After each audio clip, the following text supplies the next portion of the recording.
The first thing I'm going to talk about is that Godzilla X New Con opened to 80 at the box office. I think this is great news for the box office and for movie theaters right now because the first 2 months were pretty slow. And I also think this month has been pretty good box office wise for movies. You had Dune Part 2 was open to 82 something, was had a fantastic opening. You had Ghostbusters Frozen Empire, which had a 45 opening. It didn't have a great opening, but it had a decent opening. Then you had Kung Fu Panda 4 was open to 57, which overseed expectations, that movie, what they were tracking for that movie. And with Godzilla X-Con Empire open to 80, I'm just glad to see people going to the theater this month and seeing all these movies. And also, I would say this. I actually didn't think it was going to open this big. I thought Godzilla X-Con Empire, I was thinking it was going to open in the Sissy area. I think the tracking for it was 55 to 60, well, it was 55 to 65. So I thought it was gonna open in the 60 area. I didn't realize it was gonna open this big. So it definitely overseeded expectations. It also just shows that, there's a lot of people out there that, loves this monsterverse, that love movies where you just see the monsters fighting each other. And look, I enjoy Godzilla X New Con Empire, but I didn't love it. I do have some issues with that movie, and I'll admit I kind of lost interest in the franchise before that, and I don't really have a desire to see any movies after this. After this now, I'll definitely stick with the Legacy of Mohawk show because I love that show. And for me personally, with the Monsterverse, I haven't loved the movie since the 2014 Godzilla movie. They've all been just kind of okay. But I am glad for people that did love the movie. So, for me, it's great news for the box office that people going in the theater to see these different movies, and it's great news, I think, for fans who do love these MonsterVerse movies. The next thing I'm going to talk about is, this is the second part of the box office, is that Dune Part 2 had another healthy percent drop, and it's made over 600, and it's at 626 right now. I think this movie's probably gonna make 700 or slightly over 700. I don't see it reaching the 800 area. But the thing I love about this other part of the box office is that Dune Part 2 keeps taking these 40 or 30% drops off. It's having these really great healthy drops off week in and week out. I love seeing this. This just shows, in my opinion, that you make a great movie, people constantly go back and back to see it. Dune Part 2, in my opinion, is the best movie of this year so far. And it's one of those movies that really makes you want to go see a second time in theaters. It leaves a lasting impression on you. It makes you want to go back, see it again and again. And that's what always helps movies have legs at the box office. Is this a movie that you want to go see it again? It felt like an event movie. So I love hearing this as somebody who loves Dune Part 2, thinks it's one of the best movies of the year. Now, the second part of the box office is that Ghostbusters Frozen Empire took a 65% drop off, somewhere in the 60% area. This I am not surprised by. I didn't like Ghostbusters Frozen Empire. I thought it was a mess and a major downgrade and disappointment from Afterlife. But I know there are people out there that thought it was a fun movie. But I don't think this movie's gonna have. I never felt like this movie was gonna have legs at the box office. I also feel like I'm not surprised it took a second drop off is because of the word of mouth, and also because of the fact you got Godzilla X-Con New Empire coming out, and that was gonna take away obviously a lot of the box office from Ghostbusters Frozen Empire. But I also think the other thing with Ghostbusters Frozen Empire, why I'm not surprised it took a big drop off in the second week, is the word of mouth hasn't been the greatest on it. It has a high audience score.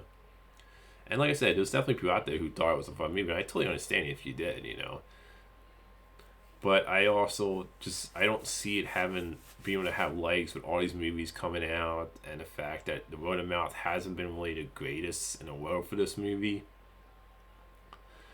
And personally, for me, I kind of feel like it's time to give the franchise a rest and maybe reboot it again and again, this is coming from somebody who just didn't like Frozen Empire, where I feel like you need to kind of this is a franchise where I feel like you need to give it a rest and have somebody come along and do something new and fresh with it now.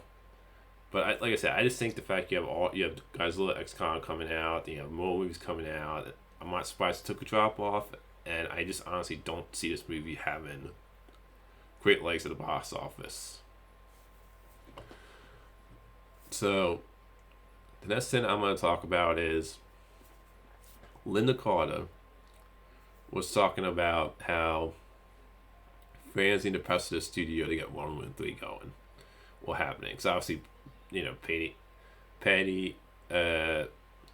Jenkins. Excuse me, I'm probably pronouncing the last name wrong. The director of the first two Wonder Woman movies.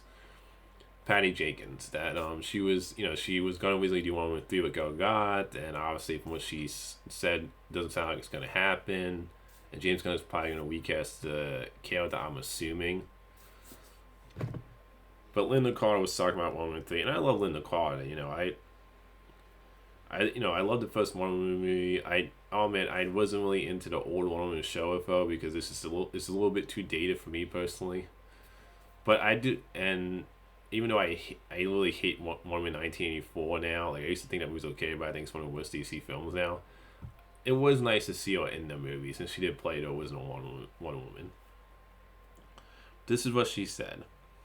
I don't think they want to do it unless there's not pressure from fans. I just don't think they have the mind to do it. And I don't understand that because it seems to me that Woman is different from other characters.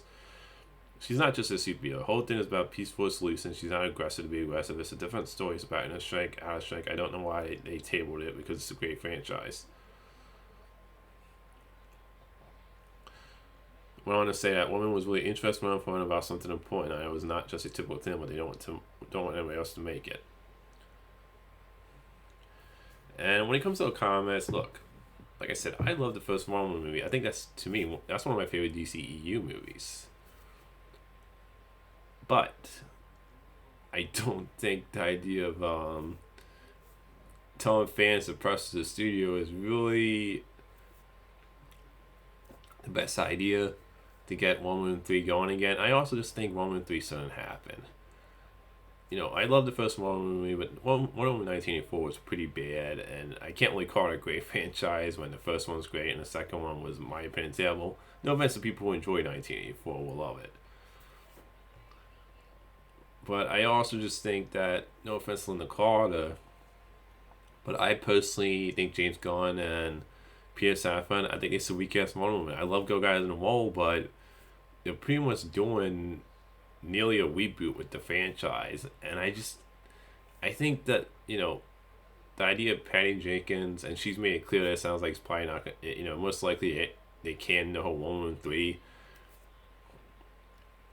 I just don't think it would be I don't think it would personally. I don't see Woman 3 happening ever. I don't see Gal Gadot coming back personally. I think they're really gonna recast the character. And I would rather them do that, honestly. I love Gal Gadot in the world. I love that first movie. But, you can't keep her... You can't do Woman 3 and have it be connected to those first two movies if you're gonna, nearly reboot the DC universe. So, I love Lynda Carter. And I understand they were setting up her character in Wonder Woman 1984 where it seemed like she was obviously gonna play a part in the third movie. But I don't see Wonder Woman 3 happening, and telling fans to press the studio, I don't think that's really a great idea either. I think you need, to me, let James Gunn do what James Gunn, Peter Safran reboot the DC universe. At least 99%, well 90% reboot the DC universe, but I just don't see a Wonder Woman 3 happening.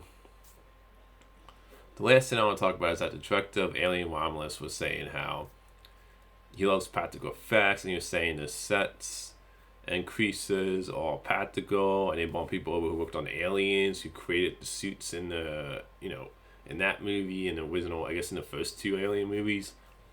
I'm not sure if these are the same people that worked on the original Alien movie too, but what I saw with the article was people who worked on Aliens.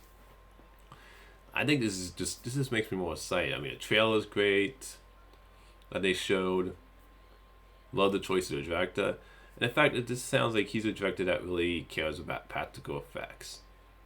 Because I think look, there are certain movies I think you need to do CGI. There's just certain characters, I talked about this in one of my past videos, characters like The Thing, Hawk, Thanos, stuff like that, in my opinion, you do CGI. Like Thanos would look terrible. You try to do him practically. Same with like a character like Apocalypse. You do him CGI from X-Men. Like to me, when Fox did the whole practical thing with Apocalypse and X-Men Apocalypse, to me that should have been a CGI character. So there's certain things where I feel like you need to do CGI, and CGI can look great if it's done well. And I also think there's a way you can do CGI and practical and mix the two together too. But I will say this: I think the Alien is one of those things that would be better practical, because when it comes to the Alien franchise, to me, the aliens look the best in the first two original movies in the Aliens. That's when the Alien looked fantastic, in my opinion. Because it felt tangible, it felt real. It was obviously, you had somebody in a practical suit in the first one, and you had a bunch of people in practical suits in Aliens.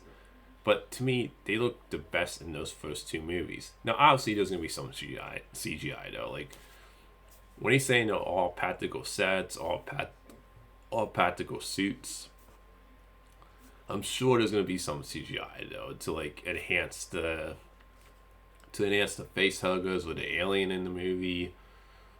Well, if there's more than one alien, I'm sure there's going to be some CGI, So I don't really believe that it's like going to be all 100% practical and it's not going to be any CGI. Because, there's plenty of movies that use practical effects, practical suits, but they use CGI to maybe enhance it or they combine the two together. So I don't think this means there's going to be no CGI now. But I do like the fact that it sounds like at least still they're using more practical than CGI. And it just makes me more excited for this new Alien movie. So that's all the movie topics today. Until next time, movie fans.